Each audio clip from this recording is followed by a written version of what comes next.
شروع اللہ کا نام لے کر جو بڑا مہربان نہایت رحم والا ہے۔ جو چیز آسمانوں میں ہے اور جو چیز زمین میں ہے سب اللہ کی تسبیح کرتی ہے۔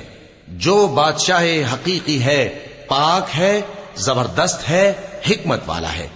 وہی تو ہے جس نے ان پڑھوں میں انہی میں سے ایک پیغمبر بھیجے جو ان کے سامنے اس کی آیتیں پڑھتے اور ان کو پاک کرتے اور انہیں کتاب و حکمت کی تعلیم دیتے ہیں۔ اور اس سے پہلے تو یہ لوگ کھلی گمراہی میں تھے، اور ان میں سے اور لوگوں کی طرف بھی ان کو بھیجا ہے جو ابھی ان مسلمانوں سے نہیں ملے، اور وہ غالب ہے، حکمت والا ہے۔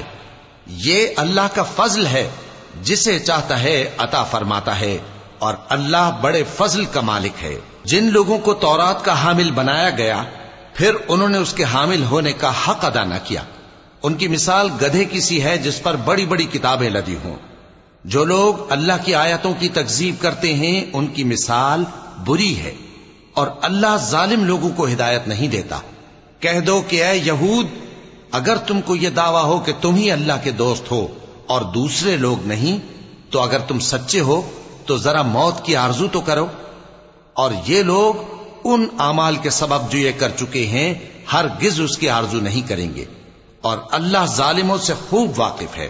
کہہ دو کہ موت جس سے تم بھاگتے ہو وہ تو تمہارے سامنے آ کر رہے گی، پھر تم پوشیدہ اور ظاہر کے جاننے والے مالک کی طرف لوٹائے جاؤ گے، پھر جو کچھ تم کرتے رہے ہو وہ سب تمہیں بتائے گا۔ مومنو، جب جمعے کے دن نماز کے لیے اذان دی جائے تو اللہ کے ذکر کی طرف لپکو اور خرید و فروخت ترک کر دو، اگر سمجھو تو یہ تمہارے حق میں بہتر ہے۔ پھر جب نماز ہو چکے تو زمین میں پھیل جاؤ اور اللہ کا فضل تلاش کرو، اور اللہ کو بہت بہت یاد کرتے رہو تاکہ کامیاب ہو جاؤ۔ اور جب ان لوگوں نے سودا بکتا یا تماشا ہوتا دیکھا تو ادھر بھاگ لیے، اور اے نبی صلی اللہ علیہ وآلہ وسلم تمہیں خطبے میں کھڑا چھوڑ گئے۔ کہہ دو کہ جو چیز اللہ کے ہاں ہے وہ تماشے اور سودے سے کہیں بہتر ہے، اور اللہ سب سے بہتر رزق دینے والا ہے۔